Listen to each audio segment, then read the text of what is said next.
We're live. We're live. Camera's moving. Lips must stop.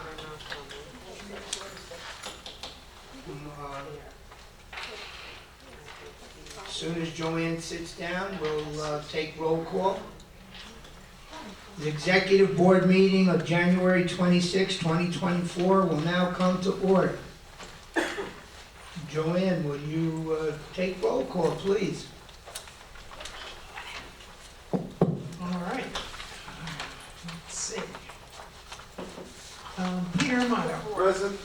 Go get a fork. I don't have any. Diane Andelman. Here. Kate Benoit. Here. Michael Bunk. Here. Marilyn Curtis. Here. Maureen DeBeguer. Here. Bruce Dries is not here. David Furness I didn't see. George Reese. She can come in here, No. George Franklin I don't see. No. Dan Gladstone I don't see. You No. want, you're. Ruth is not here. Richard Handelsman is here. Present. Laura Hanley. Here. Jackie Carlin is not here. Kelly Jensen I don't see. Oh. Bobby Levin. Here. Joyce Reese. Yes. Flora Simpson. Here. It's alphabet. Jeffrey Skeen. Not here. Jerry Sutomsky. Gloria Tart. Here. And Mary Walsh I don't see. So, You have 13.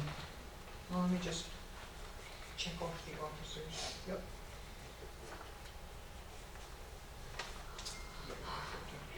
The officers present, David Isher is absent, Edwin Grossman, I don't see. Dominic Bernaggio. Here. Stuart Richland. Fausto Fabro. Here. Patricia Caputo. Here. David Boaz is out, and I'm here. We have 13 members, and we have a quorum. Thank you, Joanne. I know everybody read the minutes. I'll entertain a motion to accept the minutes as presented. So moved. Who said that? I'm sorry. Me. Marilyn made the motion. I need a second. Second. Any corrections to the minutes as? All in favor of accepting the minutes? Done. Okay. Cool. We'll start with officers' reports. Stuart, you're up. I don't know if anybody had seen it on the news, but they are using large Lego blocks to build houses Yes. in Palm Beach County. How that will impact the housing and the prices throughout the county, I don't know, but I thought it was really quite novel. And they showed how they put it together, and it was made out of material that will not rot, and where the pipes would go, they had holes through it so that the water would flow and so on. Quite novel, but I just thought it was interesting because I don't know how we can stretch it to how it would impact here in Century Village, but it's something that's happening here, unusual and different, and that's it, nothing else. Dominic, you're up. Lately, there have been too many units being Could you use the dismantled mic, Dom? and new, oh, okay.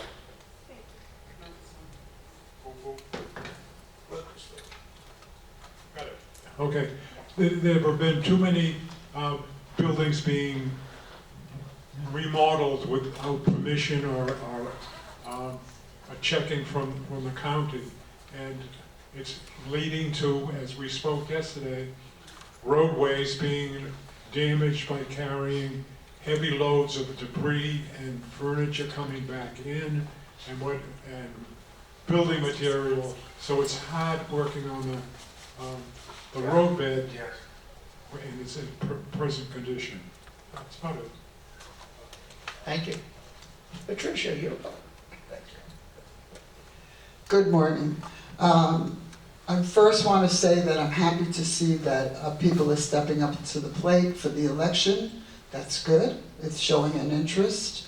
I'm not going to say who I'm voting for, who I would like to see in office. I'm just saying that I'm glad people are starting to take an interest.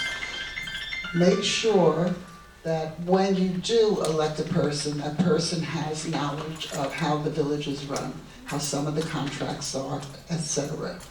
Now, on the note about the bus, I always talk about the buses. I'm going to mention that some people are quite rude on the bus. Do not talk to the bus driver while in motion, that's a no-no.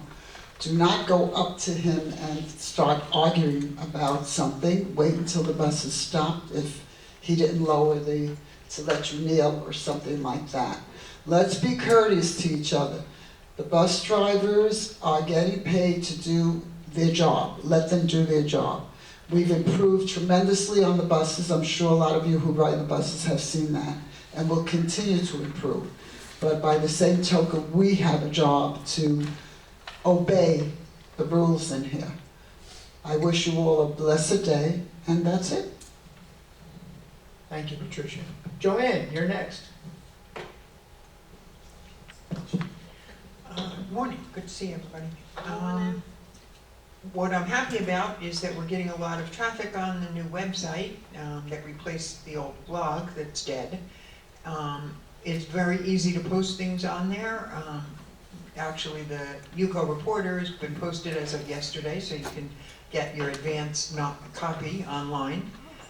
Also, I'm coordinating a lot of what's going on the website with what's on TV. So we're getting a lot of interesting, getting stuff from the different clubs. Diane's excursion trip had some nice pictures. The resident show, I had that posted. So between the blog and the TV and the newspaper, we're starting to really coordinate our information distribution, and I'm real happy about that. As of this morning, we're just under 1,000 unique users on the website, which I think is an enormous accomplishment. So thank you all for getting the word out. I have to thank you for putting it together. Well, I know it's good, but I'm just happy that we're communicating. We're getting the word out, because we never really had resources that worked together before. So I'm really happy that I've been able to do that. And that's it for me. Joanne, I have a comment. Go ahead, Jerry. I saw the UCO newspaper was put on yesterday. Now, the old blog was a full page, and you were able to read it right away.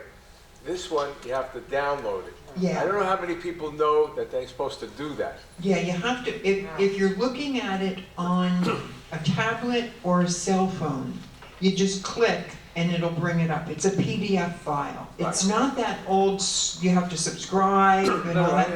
If you look at it from a desktop, or a regular computer desktop, you should get just the first page full, and then you can click into it and it'll bring it up and fill your screen. Okay. So it's just... Some people who are not that computer, just to maybe tell them, or some have no, they should not, how to do it to enlarge it, that's all. Yeah, maybe I'll put a note on there. Put a little note and say, Yeah. be sure to click on it if you can't see it or Yeah. something like that. But thank you for the suggestion. We're Joyce. getting a lot of comments too. So that's good. I've just put the comments page in, and we're starting to get really good, legitimate comments. So, Richard? Click to the left of the download link. There, I forget what the words are, Yeah, and it comes up full page on Yeah. your screen Right. immediately. yeah. You I'm gonna put in put, that note. I'll put a note in there, but good. I'm glad everyone's looking at it. Perfect. Thank you, Joanne. Couple of things I just want to discuss. There seems to be some confusion again about AMR. AMR is not an insurance policy. When you dial 911, do not call AMR. 911 will determine if it's a non-emergency situation, they will call AMR. You dial 911, regardless of what it is. Do not dial AMR direct. They're not going to show up, or they'll show up tomorrow. Okay? Red truck will determine where it goes. If the red truck takes you, and you receive a bill that they're looking, that your insurance has a deductible, and this is to notify the people in your buildings, okay? You either can fill the back of that form and send it in. 75% of the time, they will write off a $250 deductible. If AMR takes you and you receive a bill for any reason, I am the contact person. Bring it, I need a copy of the bill. Bring it into the office, I will make a copy, I'll get your phone number, and usually within 2 days, I will get you an answer. They're having some billing issues. I had a bill last week from somebody for $52. Okay, sometimes they bill them $500, but whatever it is, I will get you an answer. I will get whoever comes in, get them an answer that the bill has been wiped out, or if you actually legitimately owe the money. Okay. The other thing is a problem with BreezeLine. If you have an issue with BreezeLine or a bill, if you've gone to BreezeLine and they have not straightened it out and you think you've been wrong for some reason, bring it into the office, I'll make a copy and we will try to straighten that out. We are the contact people, okay? If I'm not there, one of the other officers will take all the information with your phone number and we will get it straightened out. That's it. I'm gonna say, we'll put Donald up next. Morning, everyone. Good morning. Happy to see some projects getting started up again. We'll be doing some brush clearing over in Southampton. Today, we're going to be replacing air conditioning equipment at the UCO office, and the South Canal project is progressing. On the South Canal, I may have reported this before, there is one parcel that is heavily overgrown, and it has to be taken down before they can finish the survey work. Once the survey work is done, then we'll get a engineering report, and then we move on to the RFP project phase, which is, bidding out the job. I just want to make you guys aware of Mark Friedman is doing his classes in January and February. One of them particularly on the 15th of February is a class on discrimination. If there's any of the three that all of us should be at, that's the one. All right, especially since most of us are on our boards and we make decisions on applicants and also tenants. This is one we all should be at, and it'll be on TV as well. All right, that's all I got for this month, unless you guys have anything for me. Okay, thanks again. If you missed Mark Friedman's February the 13th at the Convention Center, you will be able to take the class that's offered down there. Plus, if you haven't signed up, they have many other classes available. Do we have a treasurer's report? No treasurer. Okay. I have to ask. Do we have any old business? Old business? I think, Bobby, you have a few things that you would like to get off your chest. Let's see, nominations from the floor will take place at the delegate meeting next week. I'm going to try to run it as efficiently as possible. There will be a standing mic in the aisle at row 6 between sections B and C, and I will ask people who are going to nominate and the nominee himself to come up to that microphone just to keep things moving along as easily as possible. Everybody should be in the outside the theater after the meeting to have your photograph taken for the reporter.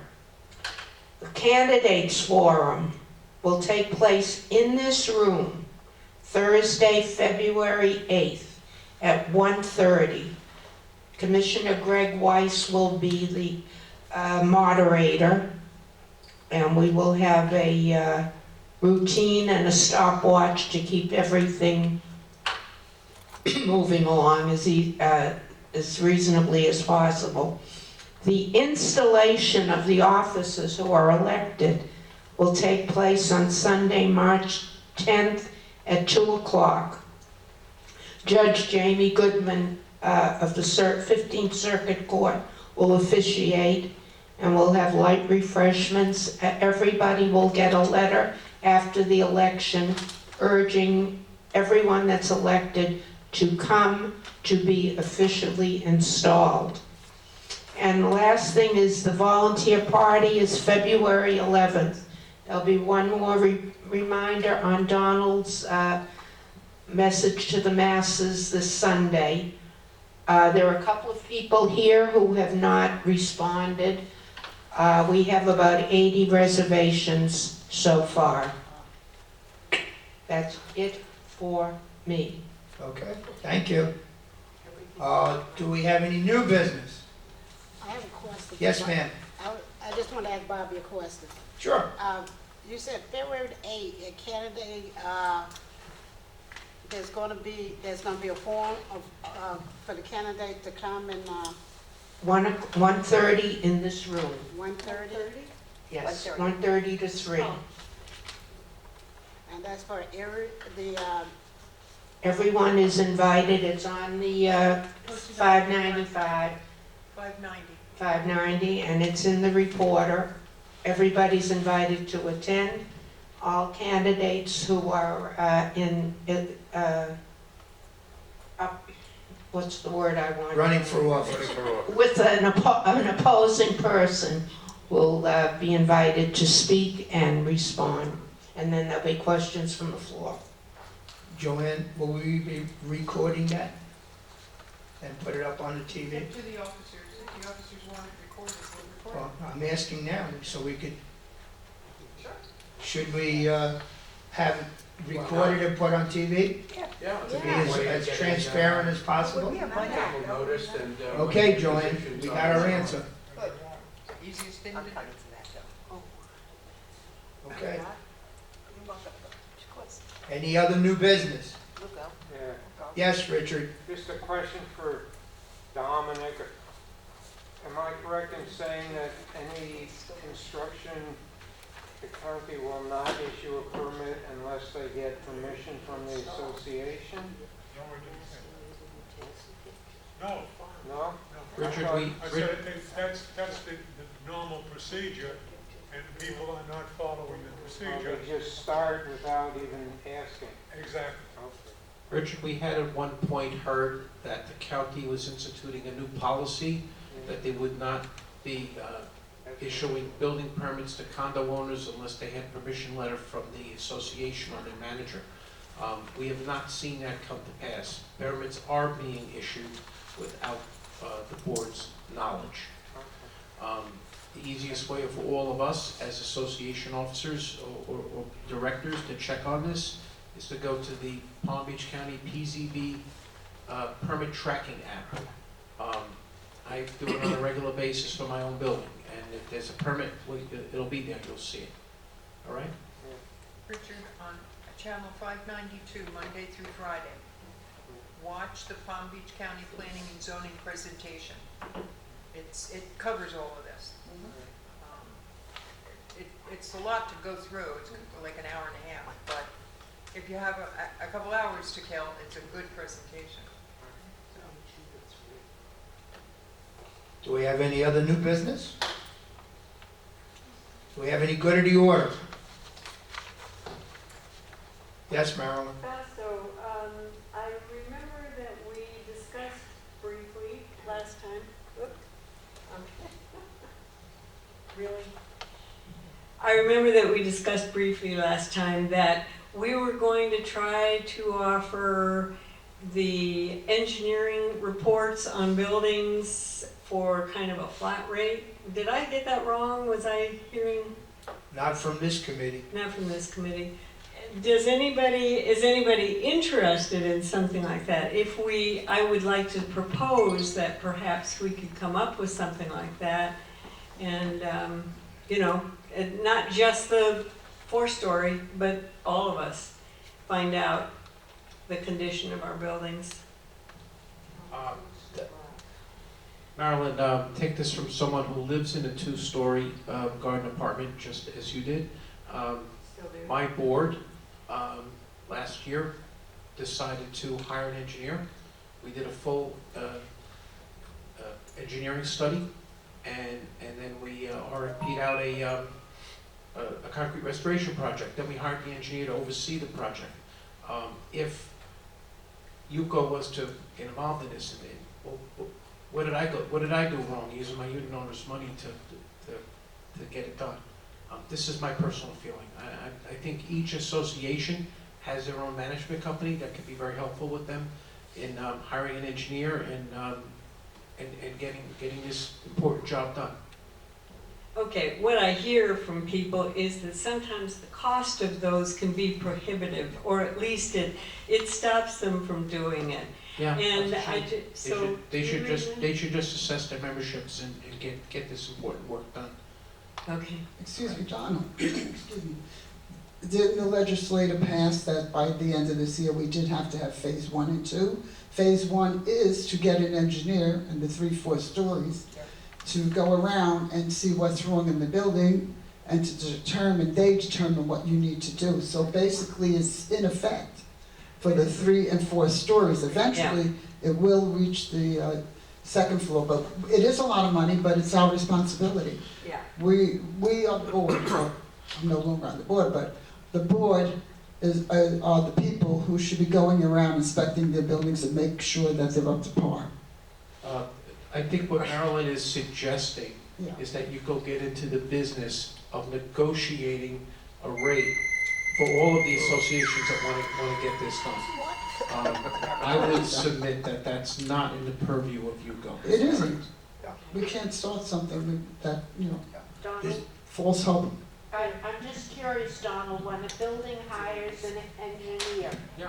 is there a time period that these reports are valid, or does it vary from engineer to engineer? Oh, I really don't know, Bobby, because we got our report, and But you then don't know within a if it's- month, because part of the report is that the engineer also created an RFP for us for the scope of work and quantities list.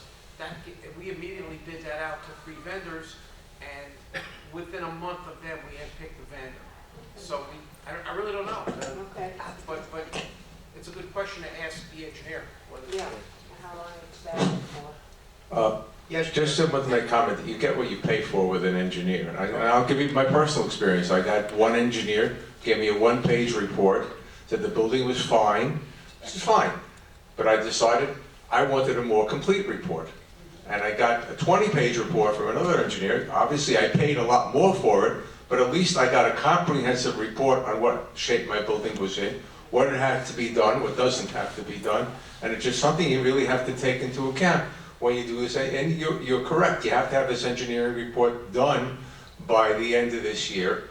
What my engineer did, he submitted it to the county, and I got a confirmation from the county that I don't have to go to phase 2 because my building is in excellent shape as far as I'm concerned. So, but it's something that I try to get the word out to people who come to me sometimes. They said, and from other buildings, I'm part of the Wellington Federation. So some of the people in the Wellington Federation, I've told them, this is who I used. It's going to cost you money, but you get what you pay for. Yeah. While I have the mic, this is totally unrelated. Donald, could you once again address this issue of tankless water heaters, because there is a proliferation of them going on around the building, around the village. Yeah, thanks, Jerry. I did have an extended conversation with an association president that you and I discussed. No. As the buildings are designed, these 50-year-old plus buildings, they won't be able to handle even one of these tankless water heaters. That doesn't mean that it's not possible. Anything is possible. Any project is engineerable. The question is at what cost? If you're doing it right, you're doing it by the numbers, you're getting an electrical engineer in, right? And secondly, hiring a licensed electrician to do the work and to safeguard the building against overload, right? Can it be done? Sure. I looked into it. I was living in New York. I didn't like the idea of having that tank in my apartment when I wasn't here most of the time. When I found out how much it would have cost to do it by the book, it was insane. I just put it in put in a new tank. It can be done, but nobody here is gonna go for the cost. It's just not possible. Hi, Joyce. I know in my building, we've had a few. Joyce? Yeah, get them out. No, can I make them take it out? I mean, in other words, Of course they you never can. came, they never came to us. There's an unpermitted heavy load electrical device in a unit in a building that you live in, all right? It's asking for a fire to happen, right? But how do we know they have it necessarily? They never Well, asked us. Okay, I'm gonna tell you, and just so you know, this is not something we do ourselves in my building, but when I was a young man in Chatham, my association, using their documents, remember, all of our documents give us the right to enter units with notice for the purposes of inspection. Twice a year, somebody on the board used to knock on my grandmother's house and inspect the unit. And that was part of the deal, and nobody thought anything of it. My grandparents didn't like it. They checked the key to make sure the key worked, and but it was a thing. They were looking for pets. They were looking for things like this. We've gotten out of that because we've become a different community, right? People aren't going to put up with that nonsense. So I'm coming in to inspect like a resident assistant in a dormitory.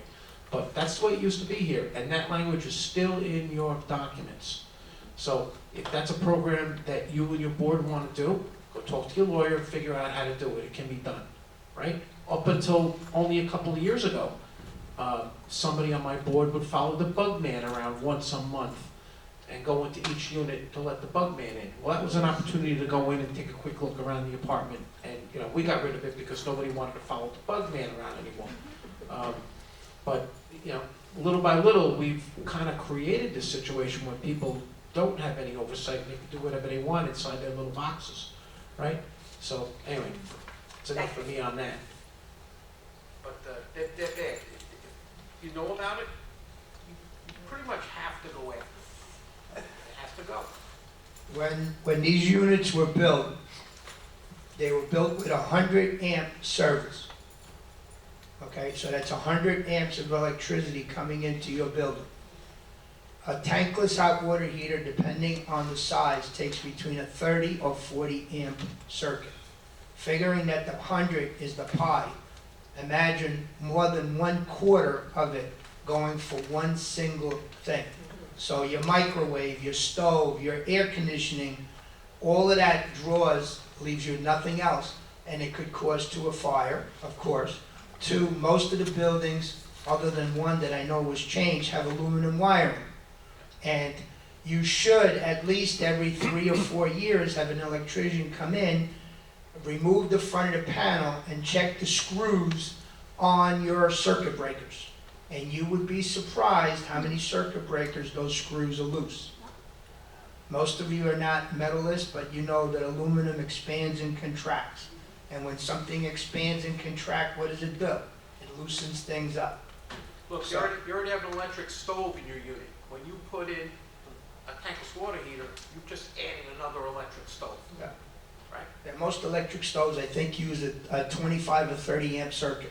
So a hot water heater and a good stove, you're using 70% of the electric coming into your building, into your particular apartment.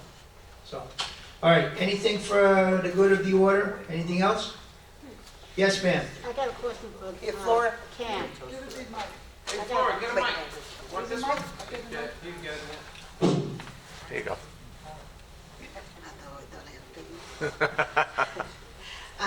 Don, got a question. It might not be ours, but I just want to ask you something about safety. Sure, I love safety. Yeah, over in Hastings, at our strength and balance class, Yeah. we have had some people that fall a couple of times in the class. And just recent, the other lady, this lady, she fell and looked like she was really hurt. But they called the ambulance, he came and all that, but being who she is, she wouldn't let the men touch her. So she never got to go to be checked out. Okay. and a few times to refer, but if somebody fall and something happened, would they could sue us or sue WPRS, like who's responsible for Anybody the could safety? sue anything for anything, all right? but who's Once in charge of 911 is safety? called, 911, the paramedics, the EMTs make the call there, and they take on that liability. The situation you described to me, I would say it's fully on the EMTs. Believe me, if they need to scoop somebody up, regardless of their code, they're gonna scoop somebody up. They're not gonna let somebody die, right? So, yeah, tough thing.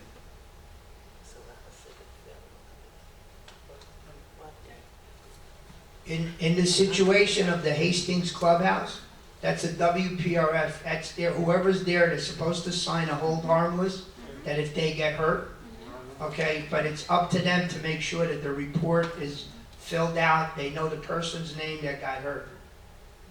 Okay, I have been trying for the last 6 months to get a hold harmless signed by the people that do the shuffleboard, the ping pong, the tennis, and we've been told that it doesn't protect us.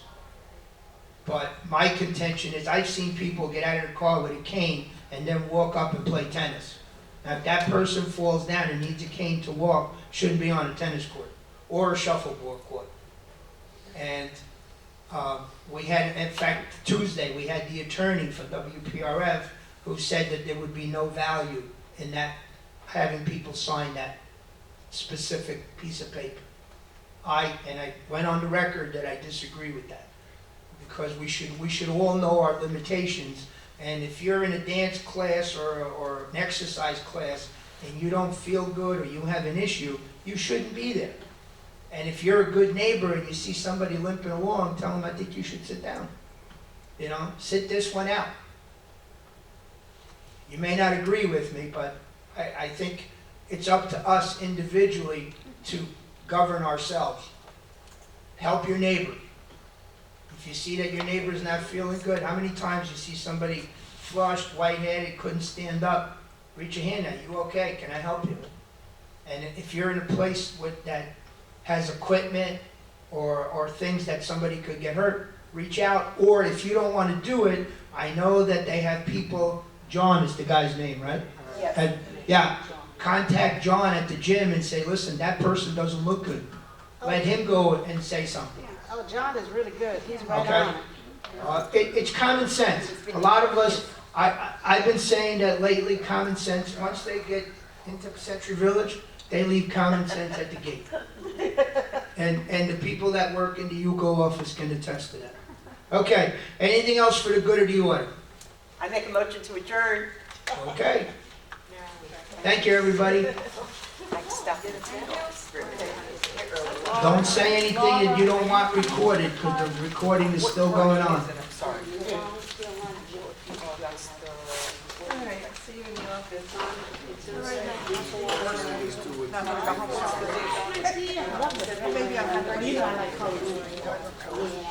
Michael,